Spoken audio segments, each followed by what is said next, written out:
going on, everybody? This is your Monday Night Raw post show for July 10th, 2023. I'm your host, Phil, and of course, this is Outside the Brand. Thank you so much for joining us right here on your Monday nights, wherever you may be. I got my guy TJ up in here with me.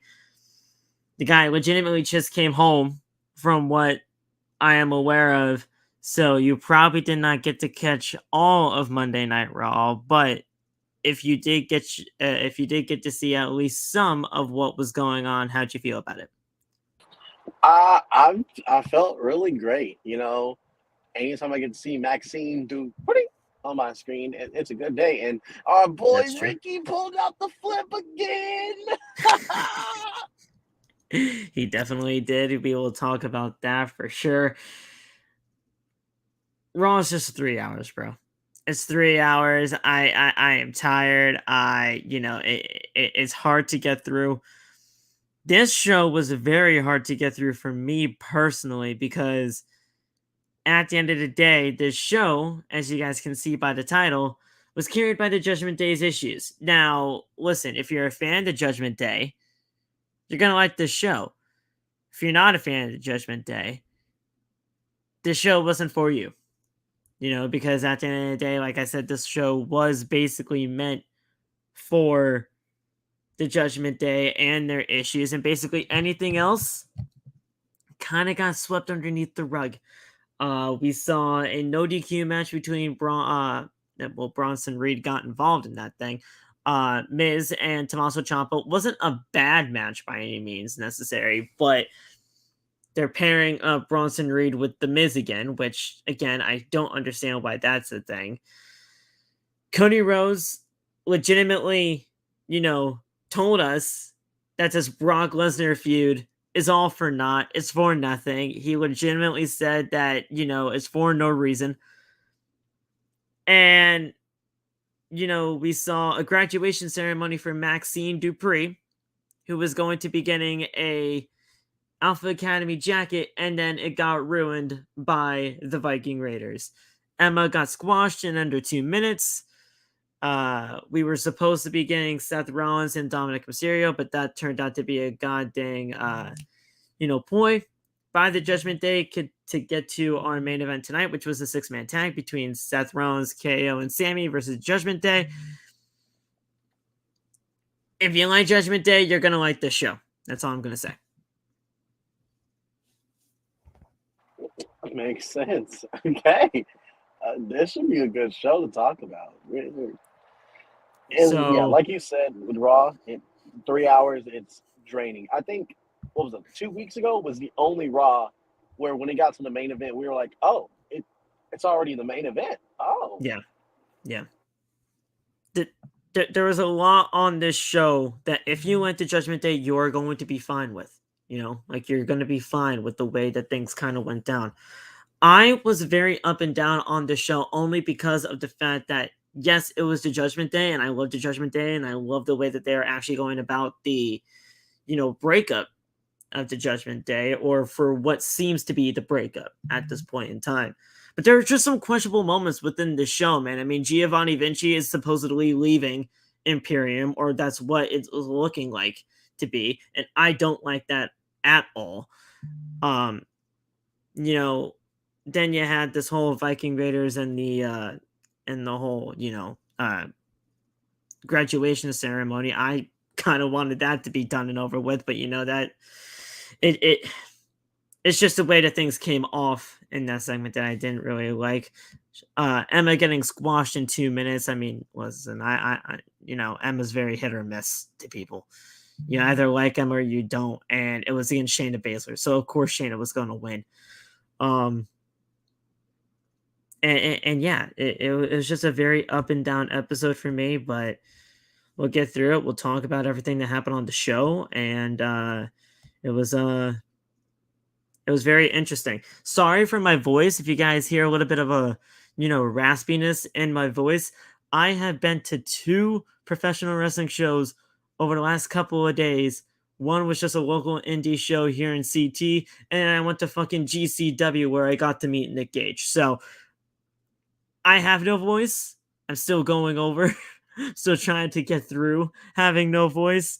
but hopefully you guys at least will hear what I have to say, and that's why I got TJ over here. That way we can go back and forth, and that way he can talk while I try to get my voice back in order. Bet.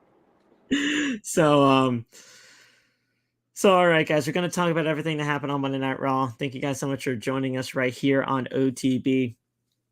I understand it's late. I get that, at the end of the day, Raw is fucking 3 hours long. I understand people don't want to be watching a goddamn review for almost an hour and a half for just talking about the show that you legitimately just watched. But thank you guys who are here, for whoever is, and we appreciate you nonetheless. Follow us on social media.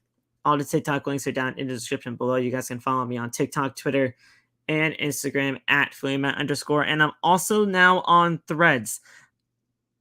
I'm liking Threads. It's basically Twitter for Instagram, but at the end of the day, Threads is actually not too bad from what I am actually getting into when it comes to like actual conversations over there. We legitimately had a huge conversation with one of my followers over there on Threads about the whole Imperium breaking up situation of Giovanni Vinci. And it was absolutely a fantastic talk. So if you want to follow me over there on Threads, you guys can. It's legitimately the same thing as my IG. So go ahead and do that. TJ, do you have anything going on when it comes to your side of things when it comes to social media? TikTok, Twitter, Instagram, MEP. What you got? Yeah. I am also on Threads now. It is the same as my IG, which is at the TJ Gatsby. All my other socials, TJAY Gatsby. You can also find it on my link tree. And I am in the process of creating these the sponsored videos, so that way I can just click and play them when we do the streams and stuff. Got it. So yeah, I'm gonna be getting with Phil also, so that we can get one for OTB since they have their SeatGeek sponsor, and that way you can get your WWE shop one in there as well. For sure, man. For sure. We'll definitely get in contact for that when we can. And yeah, guys, just keeping locked here, right here for OTB. We are legitimately, as you guys can see, we're at episode 393. We are legitimately 7 episodes away from episode 400, and that would be a huge show for us. And honestly, if you guys have been an OG here of the podcast for the last few years, July 16th will be officially 2 years of the podcast. It'll be our 2-year anniversary of OTB on July 16th, that faithful Friday night, the Friday Night SmackDown that fans were, allowed to come back to the WWE, to professional wrestling, to, the live audience, the live audience finally being back within the grand scheme of things of professional wrestling. July 16th, 2 years ago, WWE allowed fans to come back, and that was our first ever episode, and we have not stopped. We have not stopped at all. We got tonight, we got Wednesday's Dynamite, we got Friday SmackDown, Saturday Collision, and then the Sunday show, which I will be making the show for Sunday. That is going to be our official 2-year anniversary special. I am getting people that have either been guests on the show or people that just want to, celebrate OTB with us for the 2-year anniversary. And we're going to be having a lot of fun on that stream, just fucking around, just chatting it up, talking pro wrestling, and just talking all things WWE, AEW, whatever. We're here to talk about it all on that 2-year anniversary special. So it's going to be fun. It's definitely going to be fun. It's going to be a wild ride. I can't believe it's already been 2 years of the podcast, and you guys are the reasons for that. You guys are the reasonings why that is a thing, and we love you guys for that. So thank you guys for all the love and support. Stay tuned for Sunday's 2-year anniversary show. right here on OTB. But we will get into the thick of things when it comes to Monday Night Raw. But before we do, TJ, my man, 2 years of OTB, July Two 16th. great years. Wow. July 16th.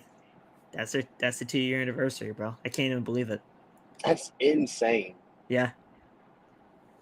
July Yo, 16th, 2 years ago, that fateful Friday night when fans came back, bro. That was episode we got to 1, get them and to 1,000 because this is you got to get them to 1,000 followers because this is monumental. 2 years of OTB. that Wow. was it. That was episode 1, July 16th, 2 years ago, on that fateful Friday night when fans were allowed to come back to WWE in a full capacity, and we haven't stopped since then, bro. So it's going to be very, very fun to talk all things OTB, WWE, AEW, whatever we want to talk about on that stream. Getting a ton of people together. It's going to be a lot of fun. Can't wait. But all right. Thank you guys so much for joining us.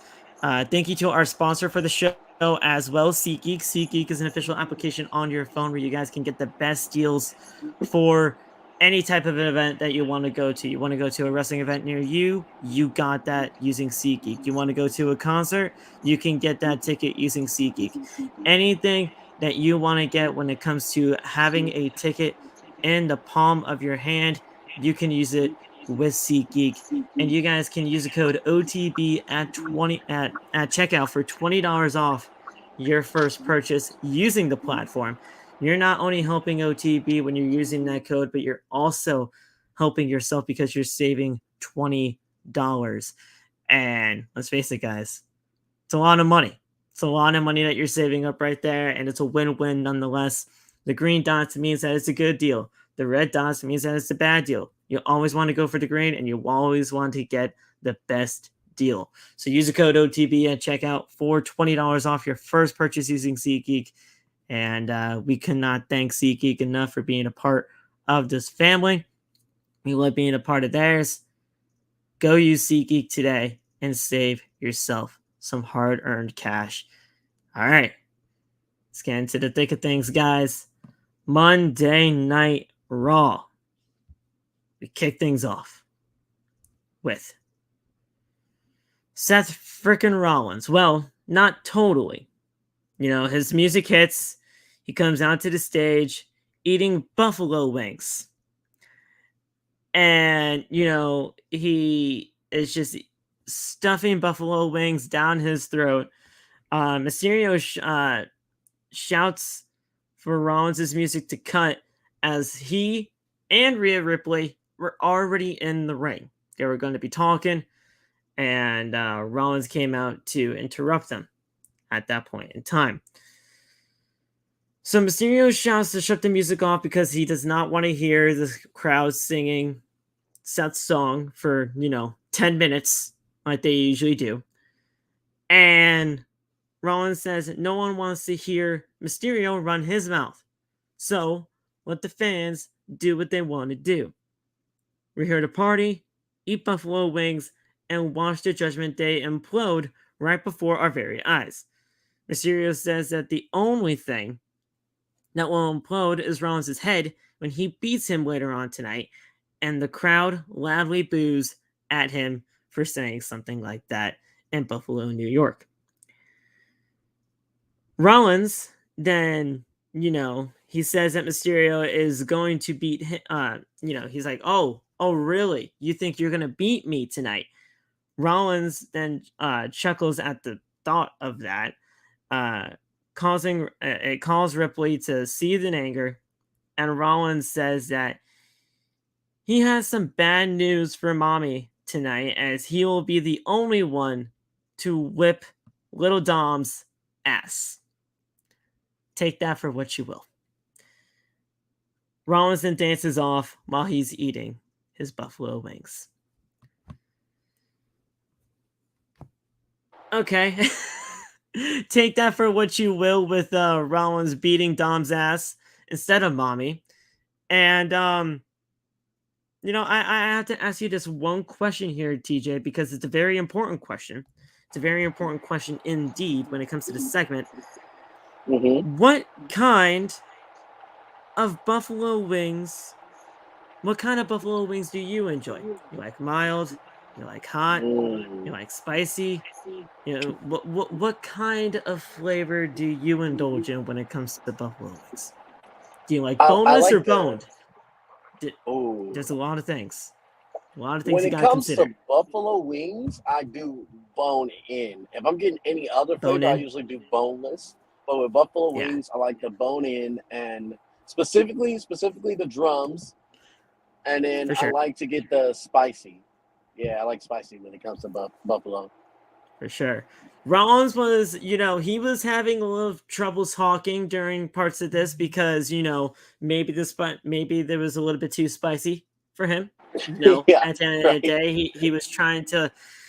He had a little bit of a raspiness in his voice, and he was trying to cough without trying to cough into the microphone because there might have been a little bit of spice, but I mean, we all knew what this could have possibly led to. We already saw, if you guys saw on, social media or WWE.com, if you guys still even go there to check up what's going on on Raw or SmackDown during that course of the day. I usually have to go to WWE.com because at the end of the day, I have to put whatever is in the description for this show. So I just look at WWE.com. I do the description based on that, and then I obviously fill it out through the rest of the show. We saw this coming from a mile away, and I saw that it was going to be Rollins and Mysterio again, one-on-one here tonight on Raw. I'm like, we're doing this again? What is this for? I mean, we already saw this last week on Monday Night Raw in the main event. It was, it was decent for what it was, but, the fact that we were getting it again, it kind of had my head shaking a little bit.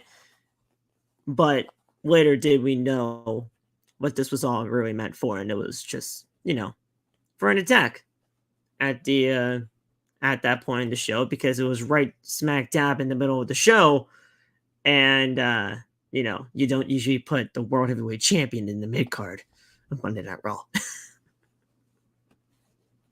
Yeah, that'd be a very wild thing to do. It's like, oh yeah, you're gonna be the third match of the night. What? I'm in the what? Yeah. So obviously it was for an attack, and that led to our main event 6-man tag team match tonight. So we'll get to that when we get there. But um we got the rundown of what was happening on Monday Night Raw tonight. Later on in the show, Rollins will take on Mysterio. Ricochet and Logan Paul will have their face-to-face confrontation. We'll also take a look at the tribal court segment from this past Friday on SmackDown.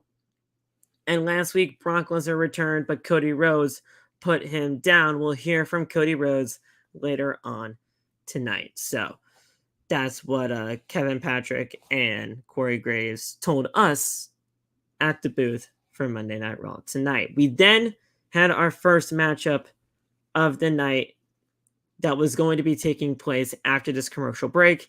It is Drew McIntyre in his first matchup back since WrestleMania, teaming with Riddle to take on the team of Imperium's Giovanni, Vinci, and Ludwig Kaiser. But we come back from commercial break, and Damian Priest is backstage with Rhea Ripley and Dominic Mysterio, saying, well, that went as well as I thought it would. Ripley says, listen, that didn't go the way I planned it, because at the end of the day, this was not the way things should be going down between you two. Whatever you guys got going on with each other, you guys need to, you know, act like men and squash whatever you have with each other. Because the Judgment Day runs this place on Monday Night Raw. Priest says that he's already spoken to Balor, but he chose not to listen. For her, he'll talk to him again, but, no promises were made here. Ripley says, fine. And then she walks off with Dominic Mysterio hand in hand. So, tensions are high within the Judgment Day at this point. Finn is not happy with Finn is not happy with Balor. Finn is not happy with Damian. Damian is not happy with Finn. Weren't looking good here to kick off Monday Night Raw. Yeah, I'm sensing. Do we need to call Dr. Shelby again? The one that did thing for Team Hell No? Do we need him again? It's funny that you even mentioned that, because at the end of the, because I believe a few weeks ago on Monday Night Raw, he was mentioned by Corey Graves on commentary, legitimately name dropped, said Dr. Shelby and all. God. So I was like, please don't do it. I know what that whole doctor thing meant to that whole, development of Team Hell No and all that kind of stuff. But like the fact that he mentioned it again on Monday Night Raw, I was like, oh God, are they actually thinking about it?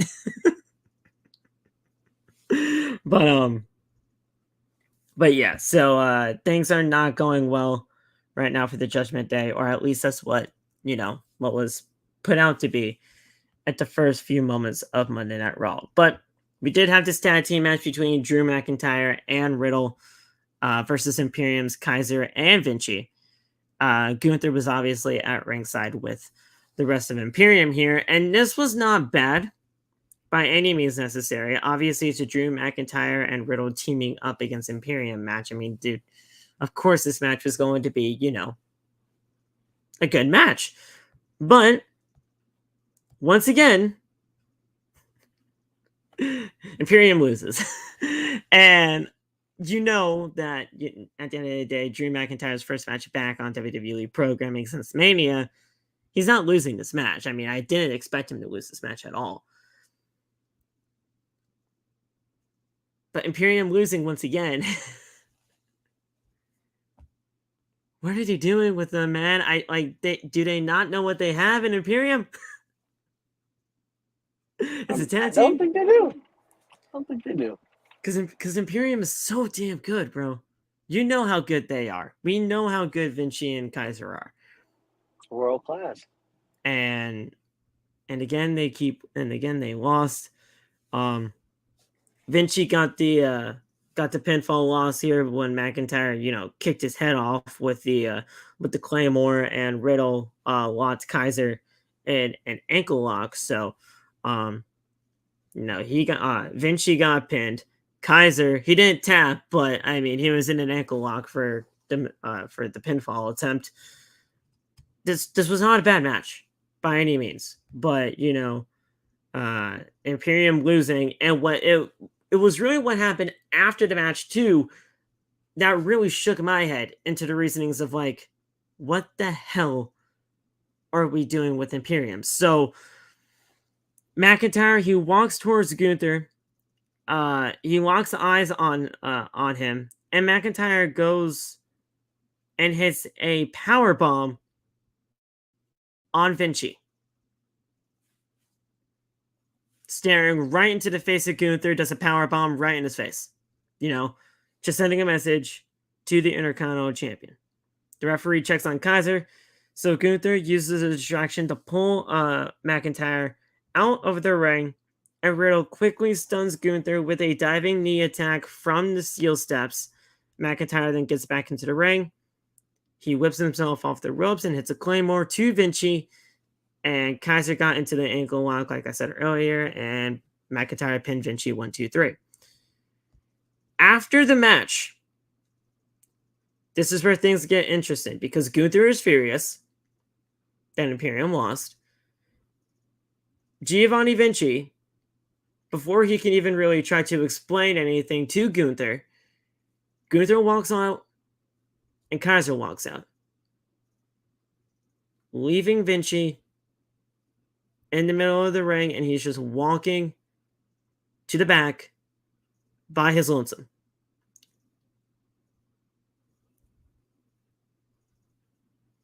What's happening here? Vinci looks shocked that Kaiser and Gunther are just leaving him behind.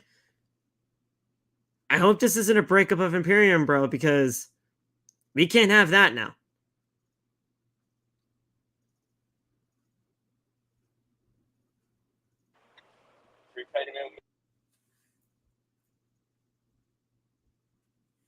What's that?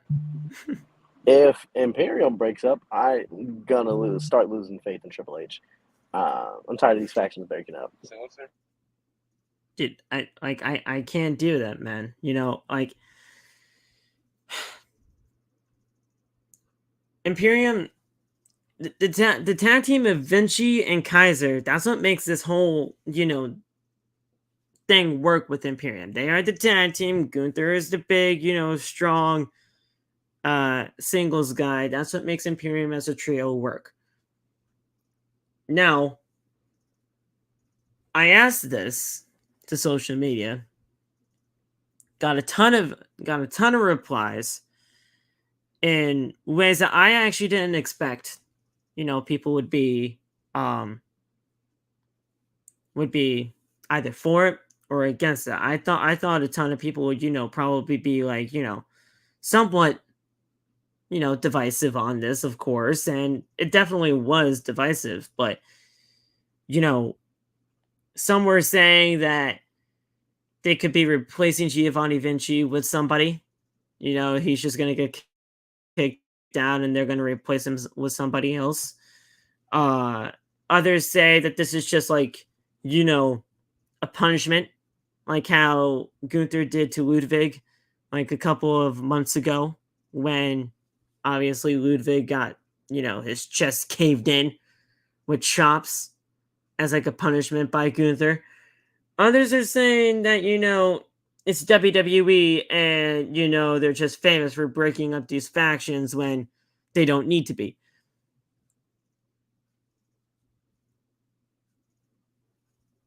I don't want it to be a breakup.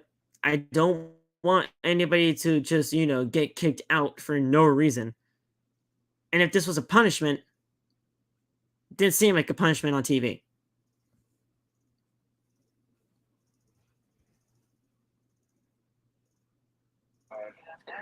So then my question would be, does he have heat backstage or something? Like, why would he do it?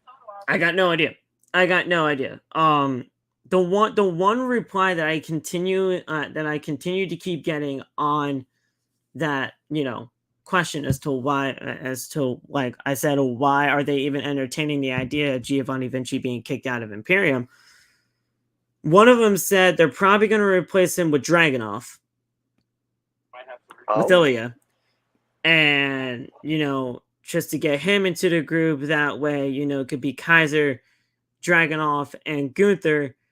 And then Vinci could go back to doing whatever he was doing in NXT because we all know he's just a mute character anyway. He doesn't really talk on the main roster.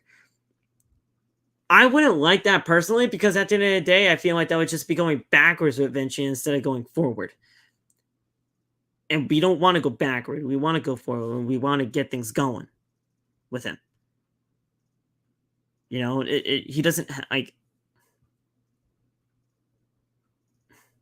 I don't know. Like, not saying that having Dragunov in the group wouldn't be bad. I think he fits like a fucking glove in Imperium. He would be great. But you don't really need to kick somebody out to put him in.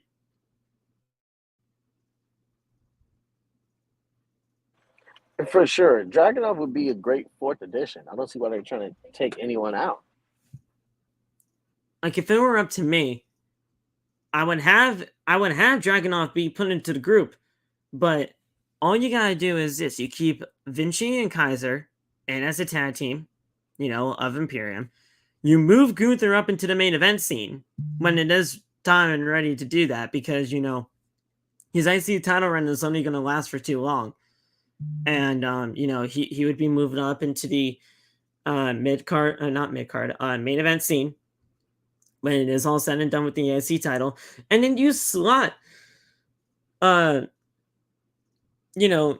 slot Dragunov right into that IC title picture and you're good to go. You can have a huge stable of Imperium who could possibly hold all the gold on Monday Night Raw on WWE television. That would be great. You don't have to, take somebody away just to add somebody else and, kind of ruin the dynamic of what Imperium was. Yeah, that'd be like saying, oh, let's take Triple H out of DX and replace him with so and so. Yeah, like I don't know. Can I just add him without kicking anyone out? That's exactly what we're talking about, Devin, for sure. You know, if you want to add somebody, you don't have to kick somebody out to make that happen. But you know, and then somebody was also telling me is like, Phil, I don't really think this is really a kick out type of angle. I think they're just gonna be like a Gunther is disappointed type of storyline with Vinci. Listen, we don't know that for sure, man.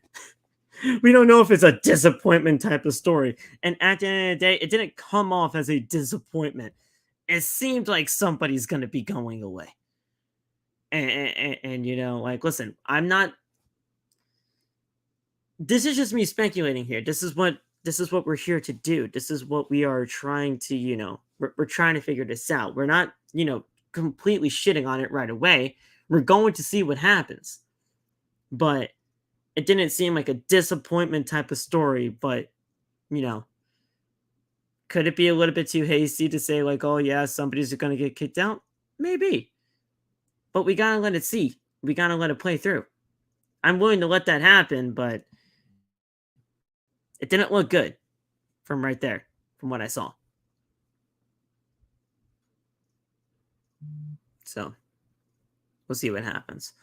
I like the addition, but I don't think WWE wants to give another faction all the gold at once when they did that with the Bloodline. I understand where you're coming from with that. I was just saying, like, if they were to ever do that again, Imperium would be, an insane group to do it with. Obviously Gunther being the top champion of Monday Night Raw. If they wanted to do Dragunov as IC champ, that would be a great title for him to start off with. And then the other two with the tag team titles, I think that would be absolutely awesome to do. But, I was just, doing that in a general sense and hypothetical, not, I didn't mean to give it like to them right away, but hell, we'll see what happens. I just don't want them to, just break them up for just the sake of breaking them up, because we don't need to have more stables broken up here. So that was that. And we go backstage now to the Judgment Day. And Finn Balor says that he'd be World Heavyweight Champion if it wasn't for Damian Priest. Rhea Ripley then tells him to stop acting like children at this point. She tells them to go one at a time. Priest, you go first. He says that it was never his intention to cause Balor the match at Money in the Bank. He wanted to have him win the World Championship, and it was never his intention to even try to cash in on Finn Balor if he were to win the World Heavyweight Championship at Money in the Bank. Priest, then they can listen. They can go back to handling business, or then Balor interrupted and said, listen, we can start with a fresh slate tonight under one condition. Balor has an issue with Seth Rollins, and he wants him first. Priest says that he has no problem with that. So he knows at the end of the day, one way or another, Rollins can be beat because he padded his Money in the Bank briefcase. Either way, it's covered. So Priest holds up the briefcase, walks off. Ripley and Dirty Dom look at each other. And we're like, all right, let's see if they're really back on track. Mommy is legitimately trying to play the mother of the situation, trying to be the mother of the group, saying, hey, look, you two, cut the crap and get things together.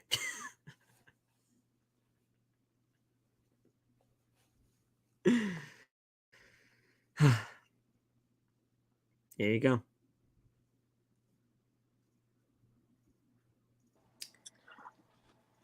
I'm trying to see if I feel like Finn is gonna if they're going to work it out and just add JD, or if Finn is going to turn on the group, or if they're going to turn on him. I personally, again, I don't want any factions to break up right now, so I kind of just want them to add JD and just, kumbaya. I personally still think Damian's probably going to get out of the group somehow. I do. I don't want it to be Finn. A lot of people think and want it to be Finn that gets kicked out of the group, or that just leaves the group. I just don't see how that's really a fathomable possibility. Because if you're gonna add JD to the group, why would you add JD and not have his mentor?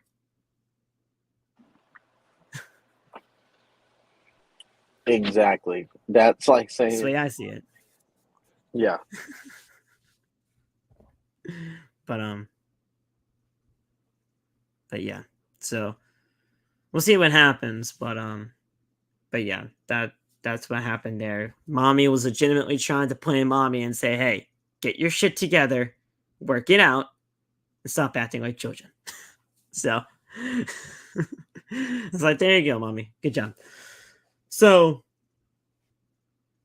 they did a little bit of a recap of the Tribal Court segment from Friday Night SmackDown. And then we got a little video package for WWE Fastlane that's happening in October 7th to be exact, in Indianapolis, Indiana. It's weird having Fastlane back because I don't think we even had that since 2017. Yeah, I think so.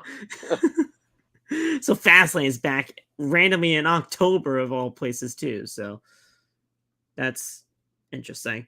But then after the video package of the Tribal Court segment, we got Jackie Redmond, who's the new backstage correspondent for WWE, with their interviews in 2021. Wait, we had Fastlane in 2021? What? I'm trying. 2021 Fastlane to make really? Holy shit, we did. We did. That's right. Oh. It was Brian. It was Brian and Roman. How the hell did I forget about that? Oh yeah. Edge was a special guest enforcer. That's okay. Yep. McIntyre and Sheamus and No Holds Barred. I do remember this card.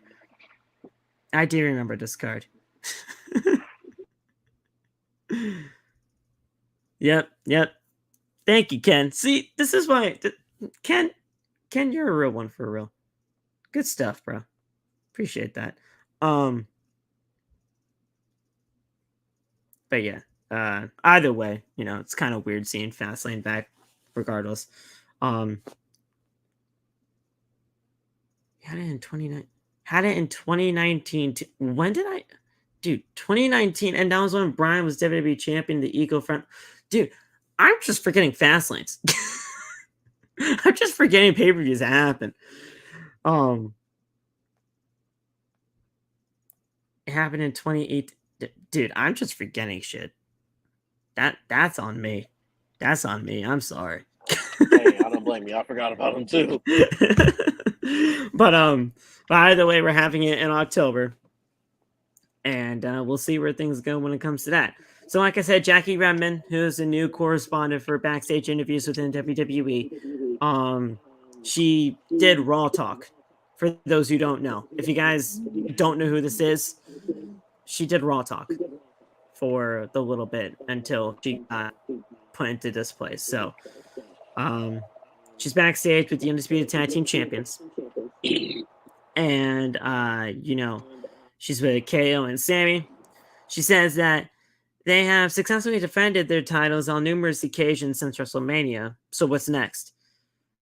Zayn says that, it says more of the same, honestly. They keep on winning. They beat Pretty Deadly. And in comes Imperium. Well, they beat Pretty Deadly and also came out on top when it comes to Imperium, I should say. It doesn't matter who it is. They'll take them out and, they'll just get the job done. The Women's World Champion Rhea Ripley and Dirty Dom walk up to them. Owens says that no one called them, just come into the shot. He was getting a little bit heavy again, just getting wild again, saying that, nobody calls them to get into these shots. Why are they even here again? And they need to follow the rules. Ripley says that they didn't say the Judgment Day needs to follow any rules. So any combination of them can beat them for the tag team titles. They're taking all the titles one day, and one way or another that will happen. Tonight, her Dom is gonna smash Seth freaking Rollins Seddon, and he worked on cardio all day when he was in prison. So, we'll get the job done when it needs to get done. Then Zayn wonders what she meant by that. So take that for what you will. He was just saying his inner thoughts out loud. That's basically what I got from that.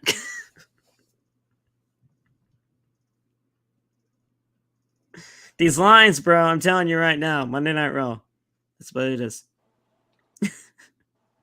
They're teetering so hard. Teetering that line so fucking hard. Dude.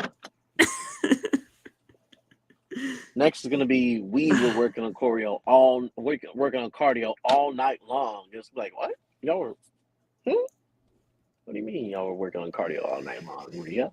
What you mean by that? What you mean by that? What kind of cardio, madam? So Dirty Dom makes his way to the ring with the Women's World Champion, Rhea Ripley. He'll face Seth Rollins, who is the World Heavyweight Champion, next on Monday Night Raw. Every time I see Rhea Ripley with that white strap World Heavyweight Championship, I love it even more. I don't know about you. I love the white straps of these championships. It just looks really clean.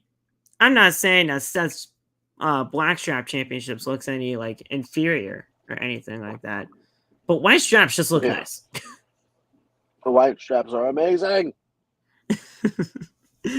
So this was a non-title match. People were, trying to say that this was a World Heavyweight Championship match. It wasn't. This was a non-title match here, people.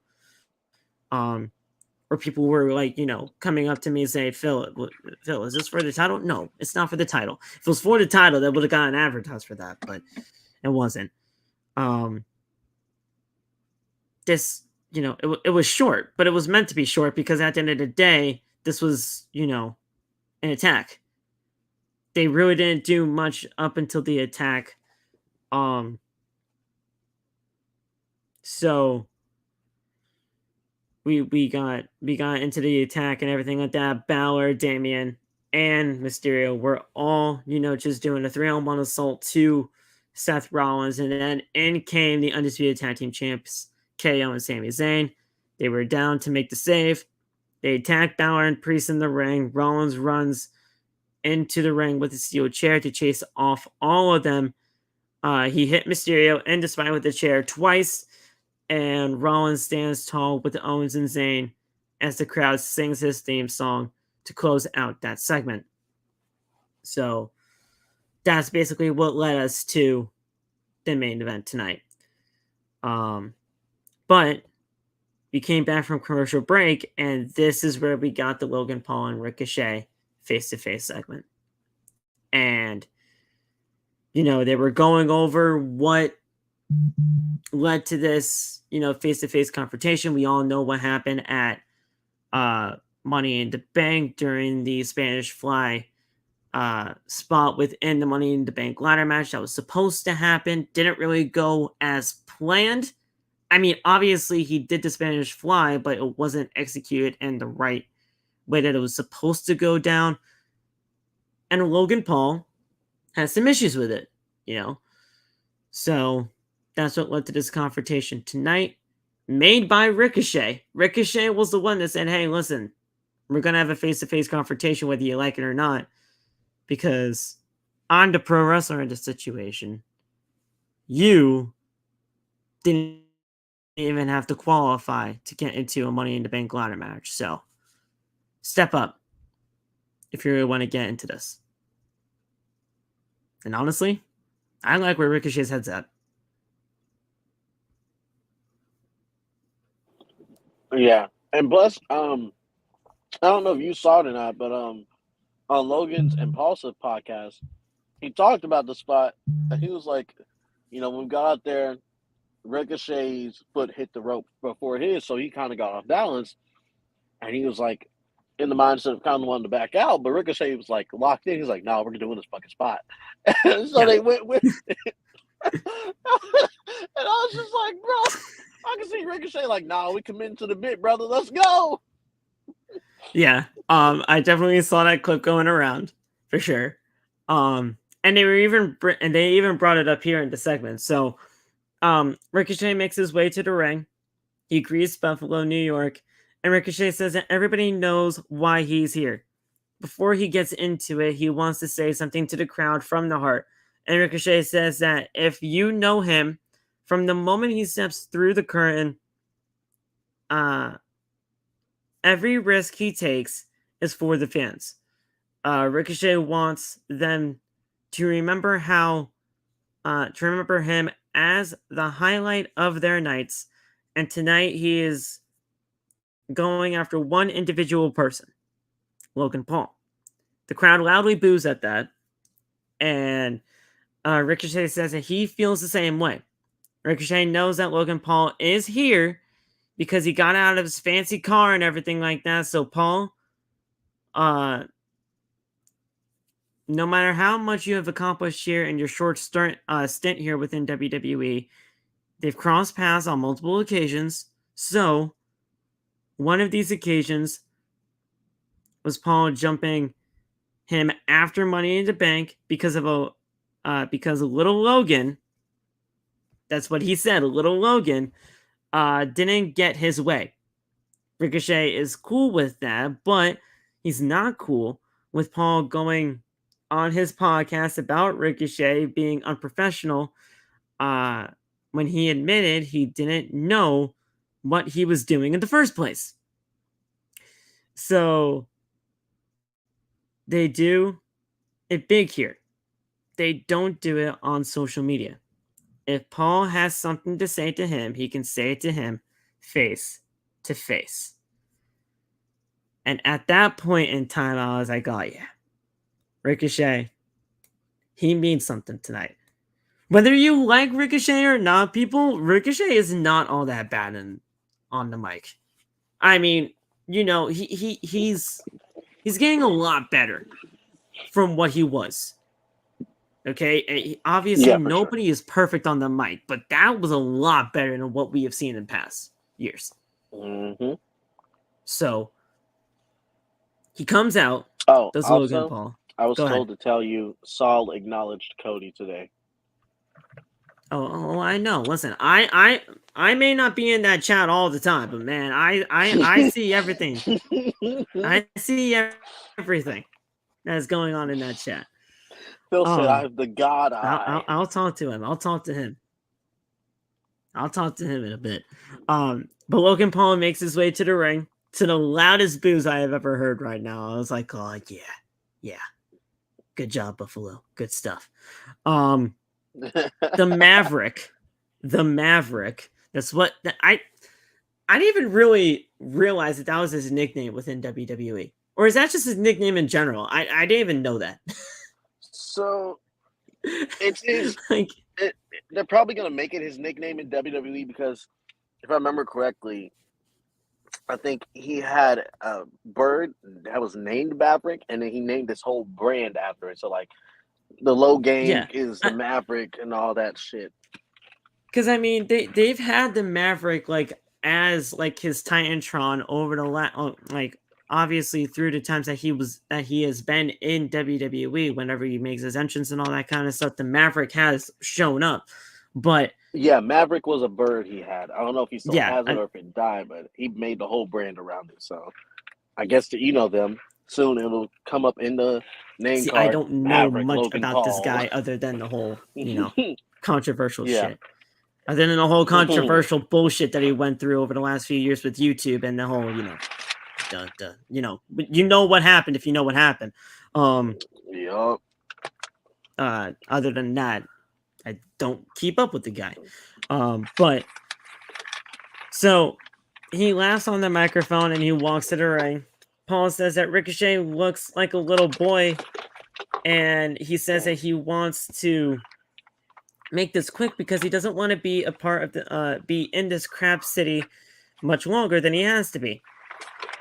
Ricochet is a human highlight reel with the most he's one of the most spectacular superstars that he's ever seen, but he is 90% forehead.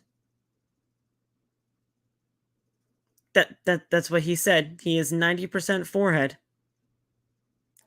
And Bruh. And while you have all the fireworks,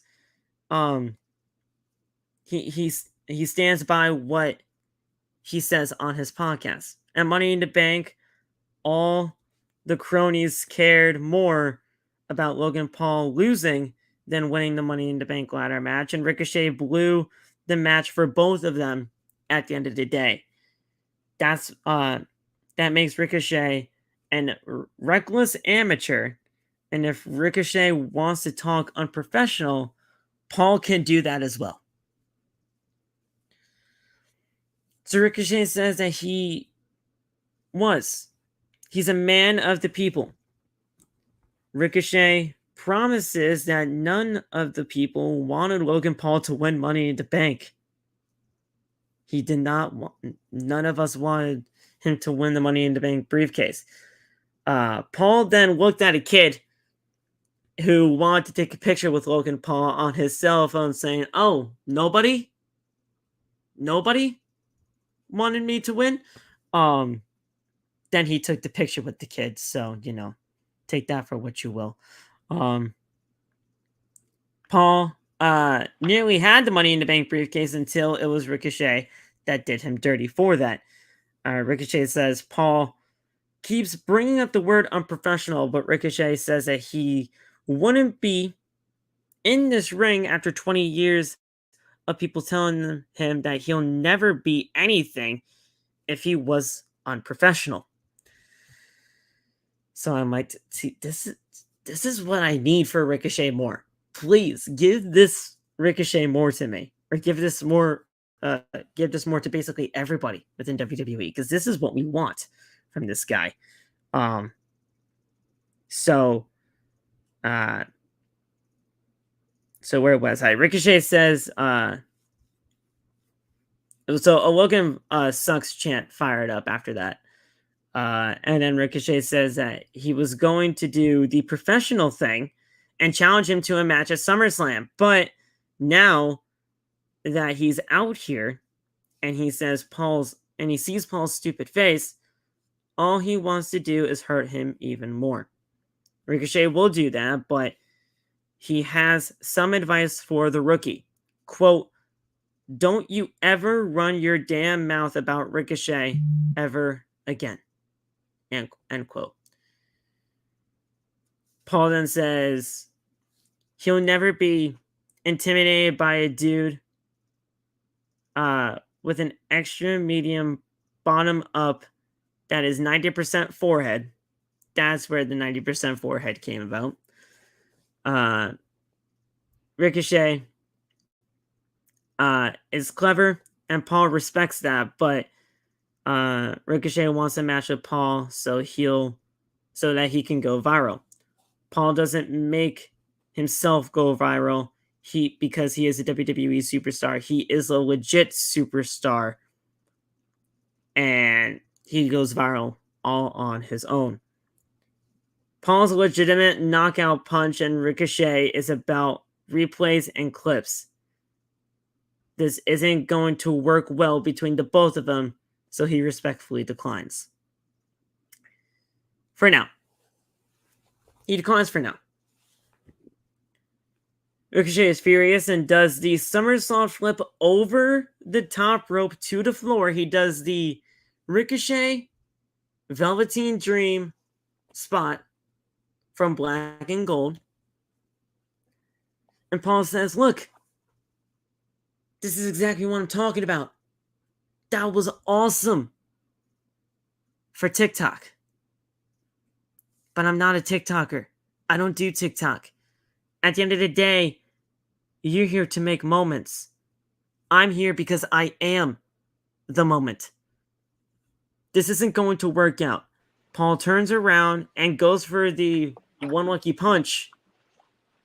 Ricochet avoids it, does a sliced bread number 2 to him on the floor, and Ricochet shouts at Paul that he will get that match, and then he walks off with a smirk on his face. This was not as bad as I thought it was going to be, at all. Mm-mm. And now those were just words that I read to you guys, on my notes here. But if you actually see the clips and everything like that on social media, or basically, if you go back to just watch the segment as a whole, you're gonna like this for what it is. Because Ricochet and Logan Paul, they're gonna kill it at SummerSlam. I know they are. And this isn't really a match for Logan Paul to me. This is a match for Ricochet. This is a match to prove to the doubters out there of Ricochet, because trust me, there are some doubters out there, which I don't know why, but there are. Very much confuses me. This is going to prove to the doubters that Ricochet could be that guy. Or that upper mid-card type of guy that, could do whatever you need him to do.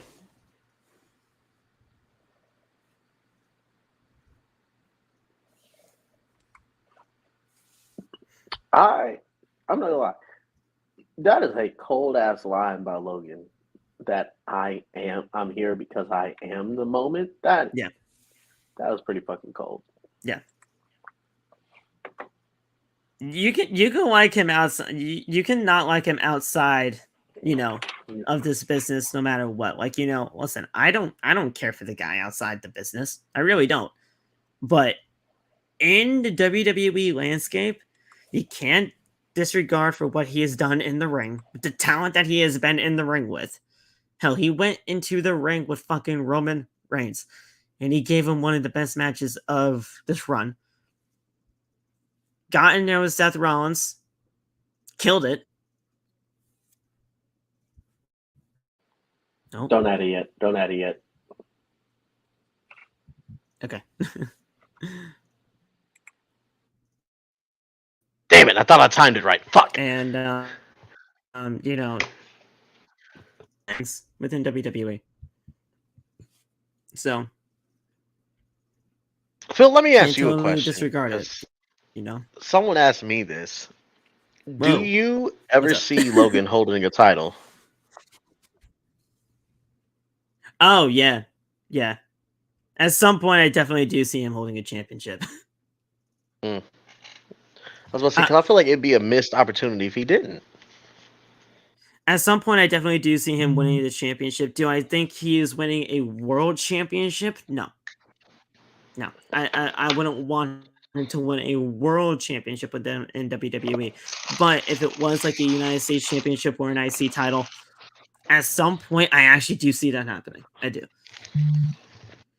Or hell, they were even contemplating the thought of even bringing Jake Paul within the company. If they were to give them the tag team titles, I could see that 100% happening. Okay, not 100%, but like, if Jake Paul wanted to do something with this too, because we've seen Jake on a number of occasions with Logan's matches over the last couple of times. If Jake wanted to be a part of this too, they wanted to do something with tag titles, who knows? But I do see him winning a championship at some point. Okay.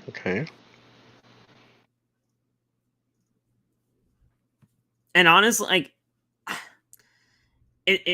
it's definitely gotten me you know,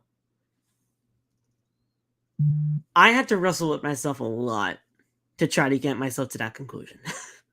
like the fact of like, you know, would I want that? Is it the right call? Is it the right moment? Is it the right time? When do you do that kind of a thing? I don't think there's really ever going to be the right time to do it because, you know, he's a very divisive type of person. Some people like him. Some people love him. Some people just fucking hate his guts, you know? But the WWE is going to do whatever they want to do, especially with somebody like a Logan Paul. So, could it happen? Yes. Do I think it's going to happen? Yes. It's just a matter of time. And when they want to do it. And who they want to do it to, because somebody's going to have to lose to make that happen.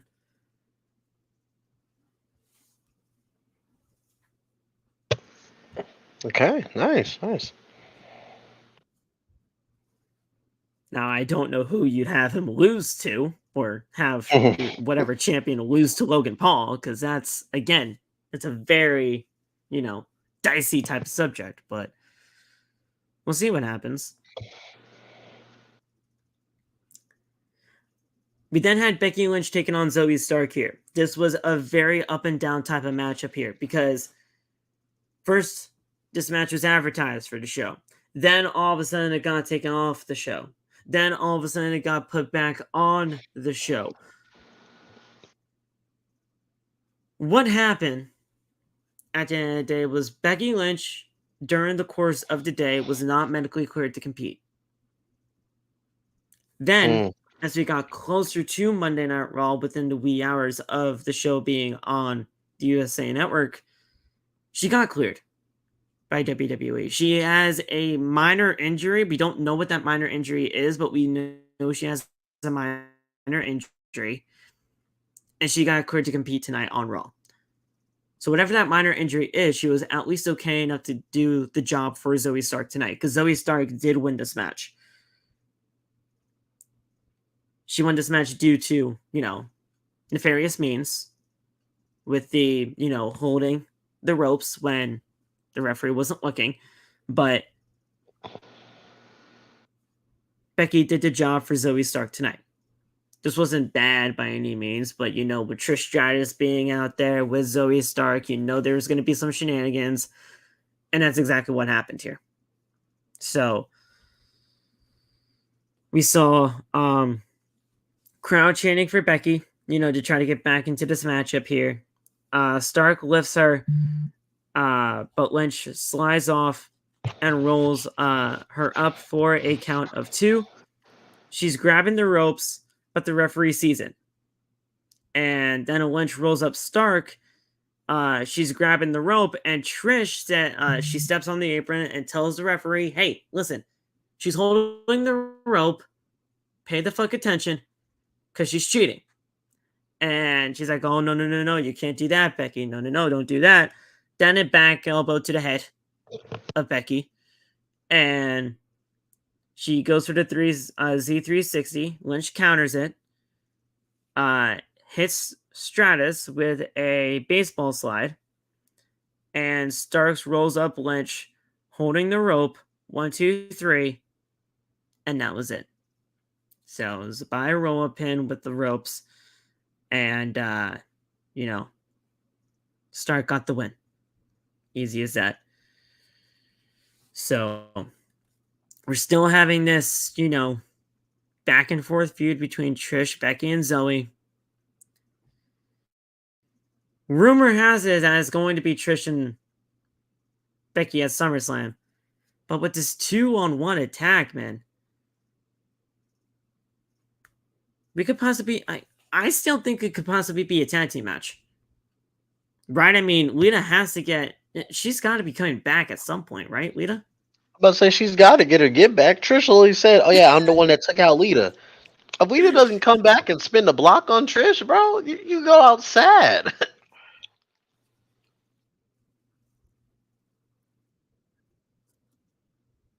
Yeah, like Lita has to come back at some point. I mean, we can't this has to end at SummerSlam here. I don't want this to go any further. I'm sorry. Mm.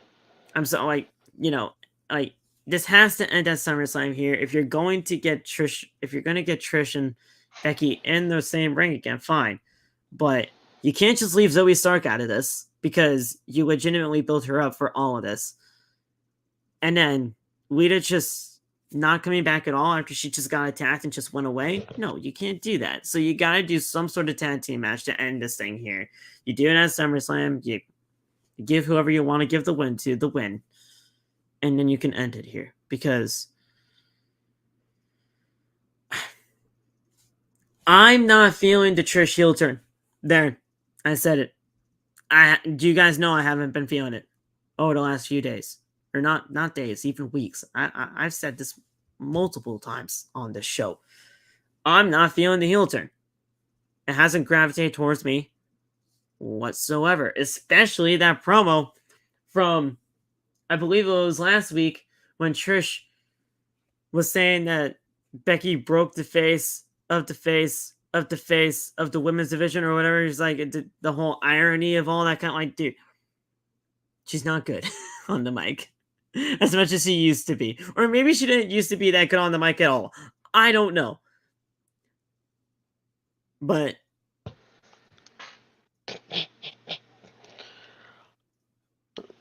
I'm just trying to figure out where's the drawing? Where's the line in the sand when it comes to this feud?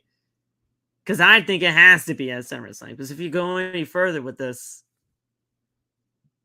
you're treading high waters here, bro. High waters. Mm-mm. And keep in mind, guys, I like Trish Stratus as a whole. As a whole, obviously she's one of the best to ever do it. But this Trish? Nah, Chief. Mm. I'm not about it. And Zoe, I mean, what happened to Zoe? That. Because I thought this whole Trish Stratus partnership was supposed to be helping her. It's supposed to. It's definitely supposed to. Because, I mean, she's not getting any reaction whatsoever. And it just seems to be the Becky show because Becky's getting all the reactions while Trish and Zoe, they're just like, oh yeah, I'm here. I'm going to try to kick your girl's ass, but it's not working. So, I don't know. We'll figure it out, though. I'm thinking it's a tag team match at SummerSlam. It kind of has to be with Lita, because if Lita does not show up, what was the point of her getting attacked? Yeah. So, Rollins is backstage with the Undisputed Tag Team Champions. Rollins says that he appreciates them for, making the save tonight, but we have to have a plan if we're going to be taking on the Judgment Day later on tonight. They're 3 champions, so they're going to go out there and be the 3 champions that they are. Owen says, listen, at the end of the day, we got to be smart about this, okay? So why don't we just go out there and we punch some faces, we break some noses, we kick some ass, and that way they can never show up on Monday Night Raw ever again. You got that? That a plan? That a plan? And Rollins is like, all right, good. That's a plan. We're going with that. We're going with that tonight. That's our game plan tonight. He's like, good. And then he just walks off. I'm like, all right, I'll see you tonight then. He's like, listen, I'll kick your face in. I'll break your nose. I'll do all this kind of thing. Just kick some ass. All right, Kev. You got it, boy.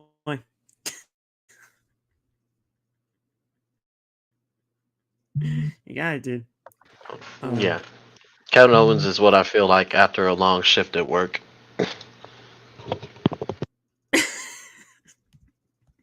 It's every day. It's every day for me here.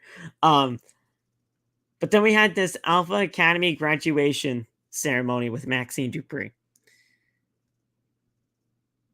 This was, as you would probably expect it to be.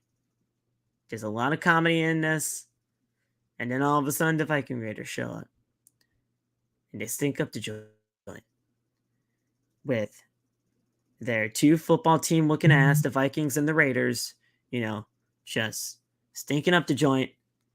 And it's just all over the place. And Valhalla's there too. And Valhalla, because things are wild when it comes to that too. So it just went all over the place after that, But Chad Gable shushes the crowd and thanks them for coming to the graduation ceremony tonight.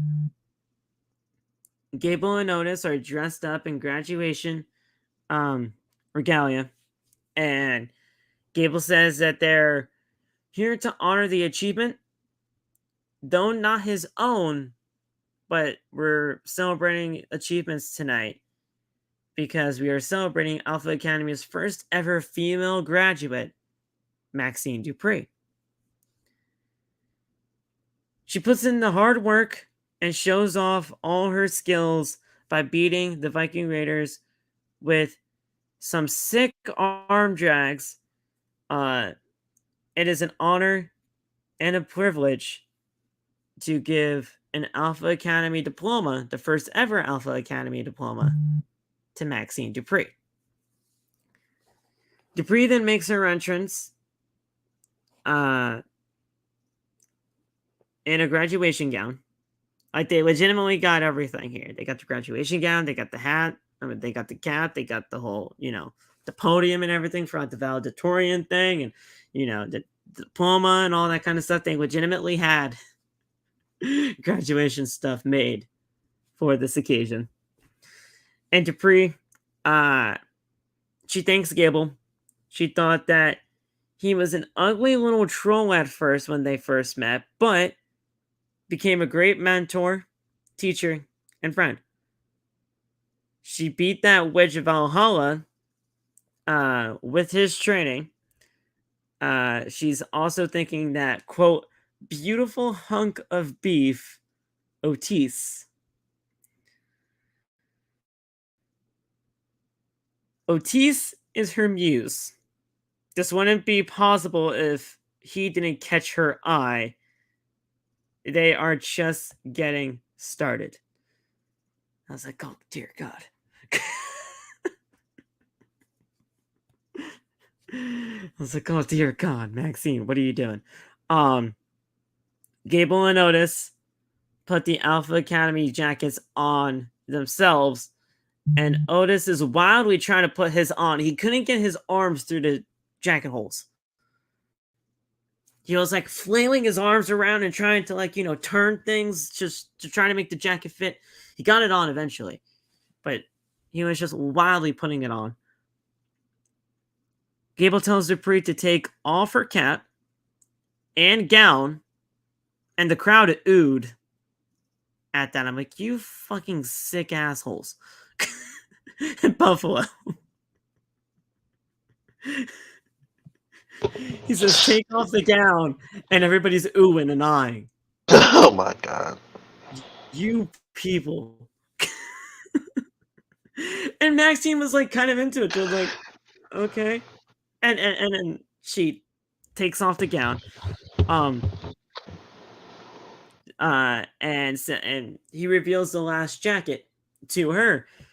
And she says that this will be the last jacket you'll ever put on. Ever. In your entire lifetime. Then the Viking Raiders music hits. Eric and Ivar hit to the ring. As they do, Valhalla then attacks Dupri from behind and steals her Alpha Academy jacket. And that's it. That's how the segment goes off the air. Or off, for that part of the segment. That's it. They stole the jacket, and that's it. and they're just staring at each other. The Viking Raiders and Valhalla outside the ring. The Alpha Academy are inside the ring. They're just staring at each other while Valhalla is holding this jacket like it's her precious. And that's it. We're getting into that whole my precious type of thing now with a goddamn jacket. First, it used to be a championship with Becky Lynch. Now it's a jacket with Valhalla. It's going to be great.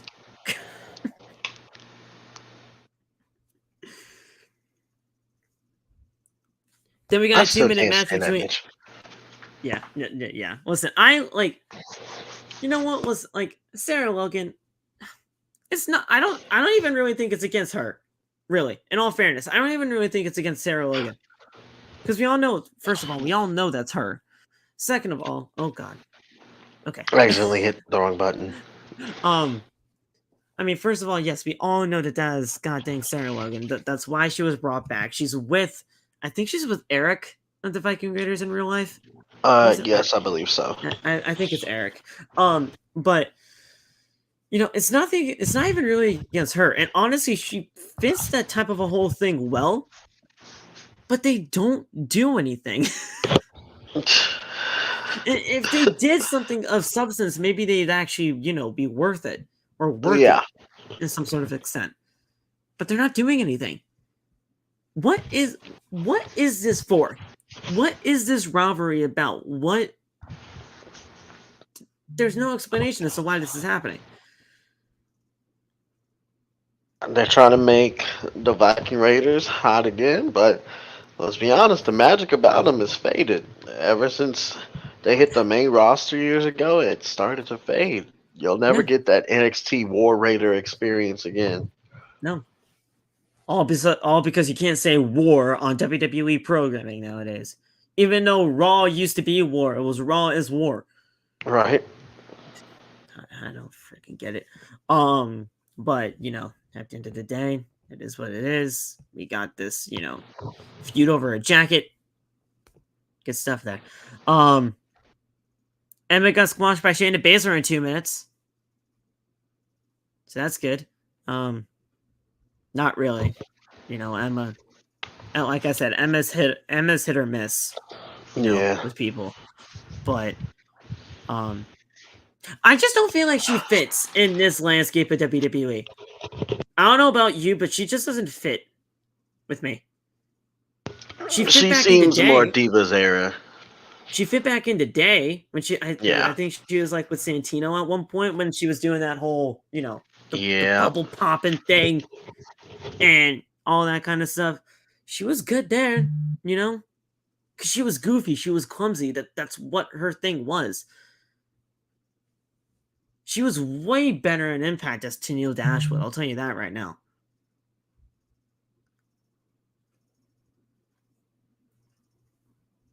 And now she's here. She just fell to the wayside.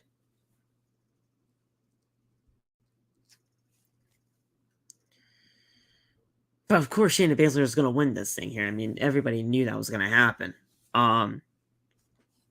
Baszler pushed her off with a clothesline to bring her down. Baszler punches away at Emma and bends her arm and does the stomp to it. Baszler then grabs her arm and was going for an armbar, but Baszler then applied the Kirifuda clutch instead and got the tap out victory. So, that was that. Ronda Rousey, Ronda Drowsy is here. Makes her way to the ring. Baszler wants her to get into the ring, and Rousey punches away at Baszler in the face and takes her down. Drops her on her head at one point. You know, just flat, you know, on her head. They brawl in the ring for a little bit more.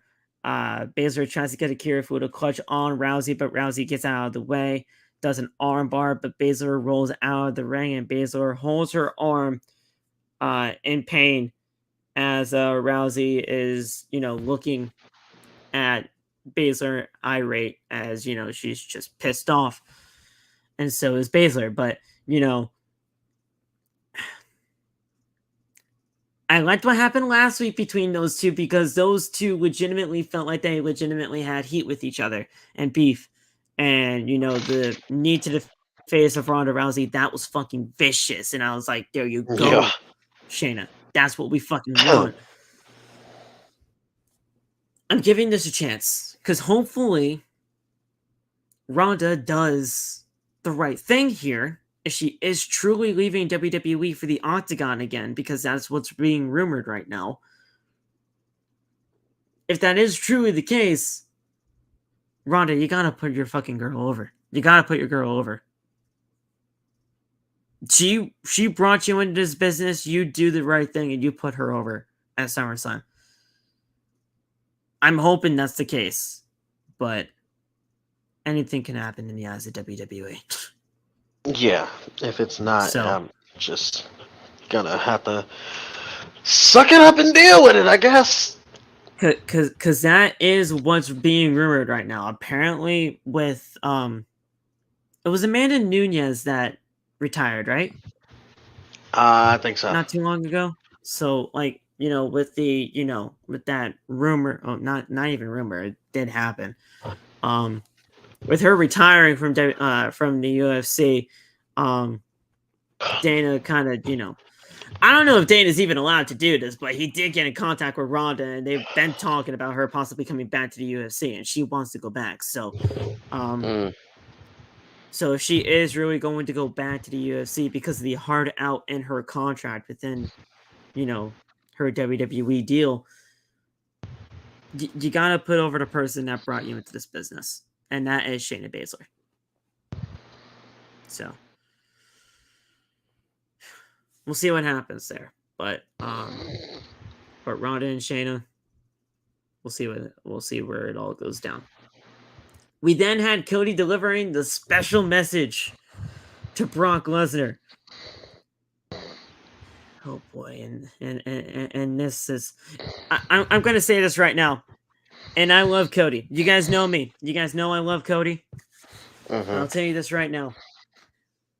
If you heard Cody Rhodes' promo throughout this entire thing with Brock Lesnar, you've heard it all before. You've heard it all before. I don't know what it is, but he just continues to do the same kind of words. And he's just hoping things stick. I like Cody Rhodes' promos are great. I'm not saying that these are shit. I'm not saying that these are bad. I'm not saying that Cody Rhodes is trash in any regard. That's like Brock saying Lesnar, man. ice cream is bad. Right. It's gotten to a point now to where at the end of the day, you're just seeing the same old stuff with Brock and Cody. And this wasn't bad by any means. It's just, you're talking about Brock Lesnar. What can you do? So, first of all, I have to say, Buffalo, you did the woe justice tonight. I'll tell you that right now. You did the woe justice. Good job on the woe. Fantastic woe. So, he comes out, makes his way to the ring. Huge reaction to the crowd. The crowd happily sings his song. The whole song, by the way, too. He says, so Buffalo, what do you guys want to talk about? Rose says that there are millions of people sitting at home, but excuse me if I turn my back because I want to indulge in everybody that is here tonight. So he turns the back to the camera and looks at everybody in the crowd. They shower him with praise and a Cody chant picked up. Rose says that he sees them and hopes that they can see him. Sometimes it feels like there's an invisible wall between himself from where he stands and the crowd beyond the barricade, but trust me, he doesn't feel that way. The reason is because he doesn't feel a performative. He doesn't feel performative is because what he has been telling them since he returned is 100% real and authentic. It's not just talking about career goals. They're talking about life goals. Someone asked him at the UK media press conference, what about his momentum? How does he feel about his momentum as of late? And Rhodes answered politically and cagey. He cited the fans. Every city is sold out. Every crowd gets louder and louder every time his music hits. Every metric you can judge by, he's doing okay. He's doing pretty good for himself. But, he wishes he can go back on that answer because Rose thinks that momentum in the ring has been pretty shaky because of the mountain he stands in front of right now. It's not a mountain he can climb over. It's not a mountain he can go under. It's not a mountain he can go around. You have to go through it, or you just don't go over, or you just don't go at all. And that mountain is Brock Lesnar. So Lesnar is not here tonight, Cody told all of us. And, he says that he thought that Buffalo was not worth the trip. And he rolls his eyes at that statement. And, he says, hold on one second. Let me just get to where I need to be. So he doesn't think that Buffalo is worth the trip. Rose then was told that Lesnar will be here next week on Monday Night Raw, but he made a discovery about Mr. Lesnar. Everybody has a Brock Lesnar. You're afraid of heights? That's your Brock Lesnar. You have terrible anxiety? That's your Brock Lesnar. Terrible student debt? That's your Brock Lesnar. Brock Lesnar is within everybody in some way, shape, or form. My Brock Lesnar just happens to be 6'3", 285 pounds, and a walking billboard for Darwinism and natural selection. And I'm like, true that, Mr. Cody Rhodes. He said this, and I quote, "Some men see things the way that they are and say why. Others dream things and say, why not? Rose dreams about our rubber match against Brock Lesnar at SummerSlam." Now, people are, getting all up in arms about this whole rubber match statement that he was saying in this promo. And people are even going, wild enough to say, what the hell are they even rubbing? I'm like, shut up. Stop it. For those of you who don't know what a rubber match is, TJ, do you know what a rubber match is? Yeah. It's usually the match that if we're like tied one apiece, if we're tied one apiece in a match series, we do a rubber match to see who comes out on top. Yes. It's the final match of like a 3-match series or a 5-match series, depending on what, realm it is. If it's tennis, it's usually a 5-match series. If it's, or anything like that, that's the rubber match. It's the final match of the series. People have to take this so way out into left field saying, what the hell are they rubbing? Guys, that's not what that is. Get your head out of the gutter for once. Figure out context clues here. They're tied up one apiece. Should have done so bizarre in the way that they had to try to figure that out. Nothing would make Rhodes happier if Lesnar came to the ring, shook his hand, and knew that this was not personal. But even if they didn't shake hands, he's going to finish the chapter that Lesnar started with no damn reason to begin with. So there you go.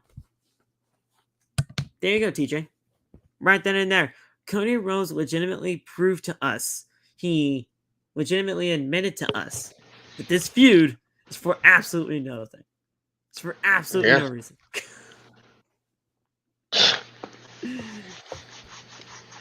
I could have told you that. Hell, I did tell you that.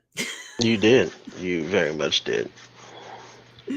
So the reason is simple. Why would anybody want another match with Brock Lesnar? What comes from that fight? What emerges from that is a cloud of dust, and it is simple. That guy is the next in line. The prince doesn't want to be the prince forever. Rhodes will be the next in line. Then Rhodes' music hits, and that's it. When he said the prince doesn't want to be the prince forever, I thought he was going to say what Cody wants is to be the king. I thought he was going to say something in like, the prince, king, all that kind of a deal. Mm-hmm. Nah, he just says he will be the next in line. Now, there's a lot of things you can take that from, a lot of things like where you can try to spin it in order to try to make Cody Rhodes, where he wants to be next. Obviously, he wants a world championship. That's what this whole thing about him coming back to WWE is for, finishing the story. Rollins was in the ring with Cody last week before Brock Lesnar showed up and attacked, until Cody got the best of him there. Are we going to see Cody and Seth again for the World Heavyweight Championship?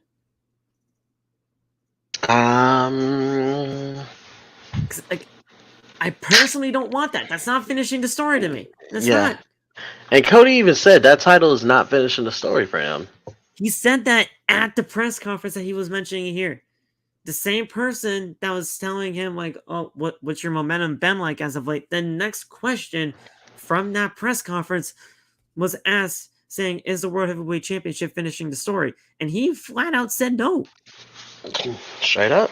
It's not. So if he goes after Seth Rollins, fine. It's another obstacle for him to climb. Don't have him fucking win it. Yeah, obviously. That's not the story.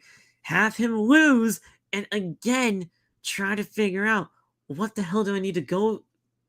This one should be a clean fall finish, because I feel like if you do run back Cody and Seth for the title and you have Seth win clean, no skin and against nothing, it raises the quality of that title. It raises so much about it. Yes, for sure. Now, obviously, we're getting Brock and Cody 3 at SummerSlam.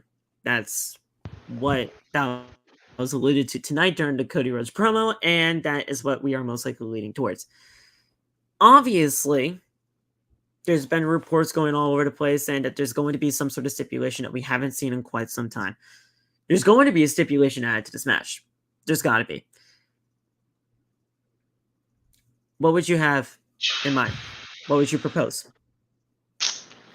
Run it back to me one more time. The mic started cutting out. So there's a stipulation that we haven't seen in quite some time that is going to be a part of this match. There's going to be a stipulation added to this match, but we don't know what. What would you propose? Lions Den. I'm going Lions Den match. Lions Den? Yeah. Remind me what that is again? Because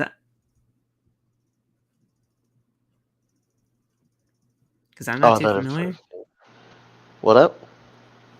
Remind me what that is again? Because I'm not. What? Oh, the Lions Den. Yeah. It's kind of like it looked like an open steel cage, kind of. I know they had a Shamrock versus Steve Blackman in there. I think Owen faced Shamrock in there as well, or Blackman. Yeah, it's kind of like a fight pit without the upper area ish. Oh, okay. Okay. Yeah. Huh. I'm not too sure, man, because Yeah. there's a lot of people going around saying that it could be First Blood. There's a lot of people going around Yes. that said that it could be some sort of like 3 stages of hell type of thing. And then other people are saying it could be a bull rope match, which is basically, I mean, it's basically just another version of the dog collar match, from what I'm aware of, you know. And WWE rejected a dog collar match because Cody wanted a dog collar match for the match at SummerSlam, and WWE flat out said no. Mm. And Lame. honestly, I would have said no to Cody Rhodes there too, because I do not want Brock Lesnar chained with me, neck to neck, through a goddamn dog collar and chain, and have him, just whip at my neck. No. So I don't know. I don't know what's happening here, but there's going to be a stipulation in this match. Just got to figure out what it is. Mm-hmm. No DQ match. Miz and Ciampa. This was not bad. And you know what? Miz gonna win.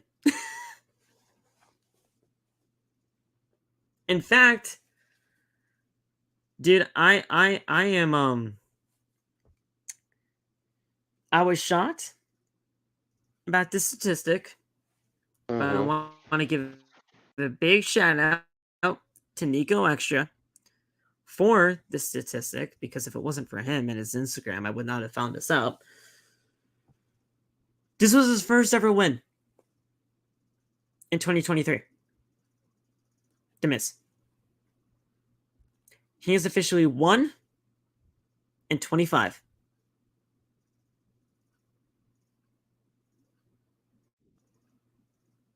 Yes. 1-25. And I'm not fucking joking. He has lost every match this year up until this point on Monday Night Raw. 1-25. You can take that for what you will. You can take that for what you will. I mean, I don't even know how to segue from that. I don't. What? What do you have to say for that, man? Because I don't even know what to say. Yeah, I think I lost it. Actually, I lost it. You see, because it's just so weird, because this is Yeah. his first win in 26 matches in the entirety of 2023. He is 1-25 in 2023. The fact, prior to this, he had 25 matches in WWE in the year 2023, lost all of them up until tonight, where Bronson Reed was the reason why he won this match tonight. So they're bringing back the whole Bronson and Miz pairing, which I don't like, but it is what it is. He beat Ciampa tonight. And,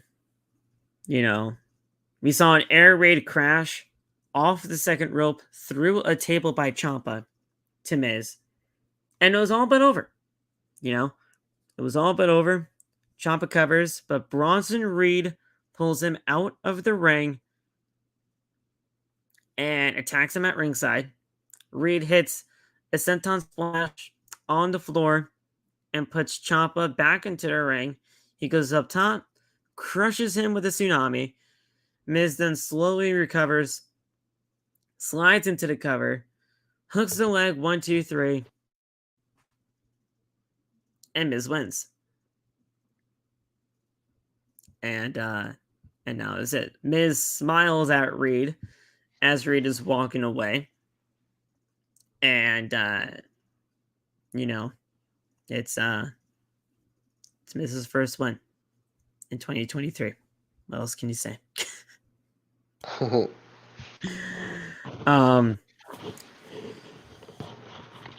I do know one thing. Gargano is not injured anymore. He is officially cleared. We know this. It's been all over the place as of late. He is fine.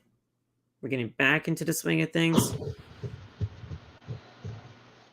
Are we getting DIY back at some point sooner rather than later? I hope so, but I want to hear from you.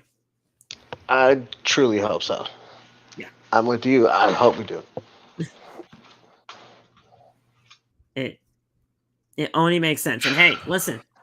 Now that we got the Miz and Bronson Reed back together for whatever fucking reason, Ciampa can't do... this is going to be... You guys are going to boo me for the people that are here live or for the people that watch this afterwards. He can't do it himself, bro. Get Johnny Gargano. Get DIY together. Good to go, man. Now, is this the kind of angle I want to see for fucking SummerSlam? No. I would rather see them go after the tag team titles. But finish this off when they can and go after those tag team titles for DIY. Because I think that's what everybody really would want to see.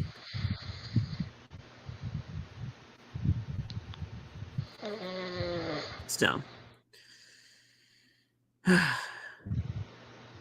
we then had this women's tag team match next. They had there was this backstage segment with Liv and Raquel and then Sonya and Chelsea.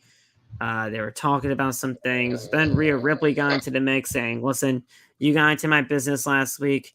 If you're going to do this again, I will hurt you.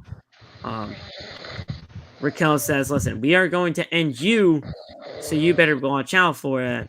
And then she walks off. We had Chelsea and Sonya versus Kaden Carter and Katana Chance. Kaden and Katana lost this match very quickly too, may I add. And Chance sits on Carter's shoulders and hits a splash, but DeVille breaks it up, breaks up the pinfall. DeVille then kicks Carter in the head. Chance then goes for a green, but Green then rolls her up and gets the feet on the ropes. 1, 2, 3, and that is it. So Chelsea and Sonya win this match. Obviously, I understand they are the number one contenders for the tag team titles. You got to keep them looking strong, but I do not want that in the effects of Kaden Carter and Katana Chance.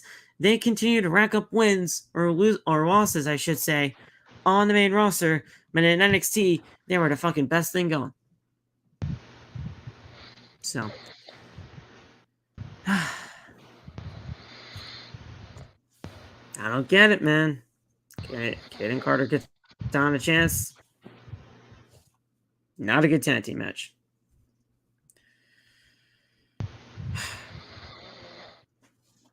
But then they got the 6-man tag. And this 6-man tag team match is good. It's always going to be good. 6-man tag.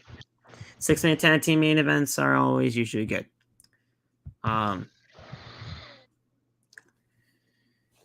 Zayn connects a Blue Thunder Bomb, but Dirty Dom breaks up the pinfall. Mysterio then attacks Zayn before turning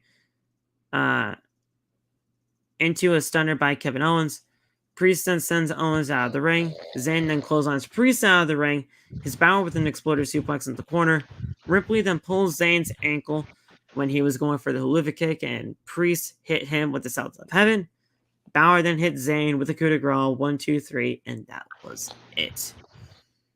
So, the Judgment Day pick up the win, and they are standing tall together as a unit for now on Monday Night Raw. We all know they go to NXT tomorrow to face off against Carmelo Hayes and Trick Williams and all that kind of jazz. So, of course, they were not going to break up the Judgment Day here when they are going to NXT tomorrow night.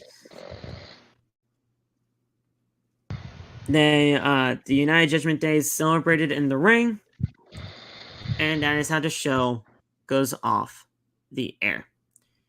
Good main event for the Judgment Day, taking out the tag team champions and the World Heavyweight Champion.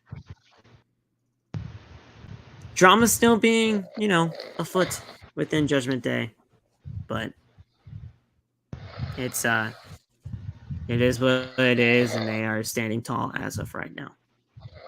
So that was it. That was Monday Night Raw. So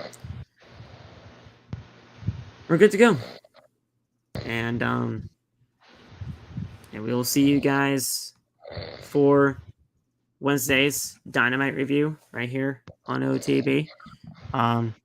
Ken, before we go, says Rhea is going to cross Liv and Raquel next week. I can totally see that. Ken.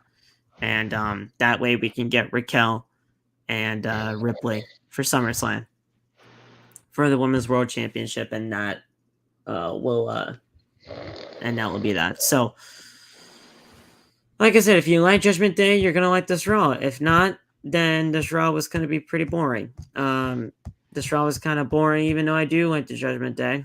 It was just a very up and down show for me. That's all this was. And we'll see you guys. We'll see you guys on Wednesday for the Dynamite review. I appreciate you guys. TJ, appreciate you for being up at this late hour. I know it's hard. But I definitely didn't want to do the show alone because this show was very up and down for me. And I don't usually like talking about Monday Night Raw on my own because, it's fucking 3 hours and I don't like doing that. But I appreciate you. I'll be here again on Wednesday. Wednesday's going to be a fucking hellacious show because we are going to be revealing the 5th members of both teams for War Games. Oh, shit. Not War Games. Blood and Guts. Same thing, honestly. We got Nick Wayne. Nick Wayne's on the show. That 18-year-old guy that's like a friend to Darby Allin. Yeah, he's on the show. He's facing Swerve Strickland. So that's going to be interesting there. And I think we got Commander and Jericho, which is interesting. We got the Blind Eliminator Tag Team Tournament semifinals. That's something there. So, I mean, hell, we got some stuff going on that Dynamite before Blood and Guts, because Blood and Guts is next Wednesday, and I'll be there for that. So it's going to be awesome. But I appreciate you guys for sticking by us right here on OTB. See you guys on Wednesday. And if teacher doesn't have anything else to say, I'm going to get the hell out of here and go to sleep. If he's not already.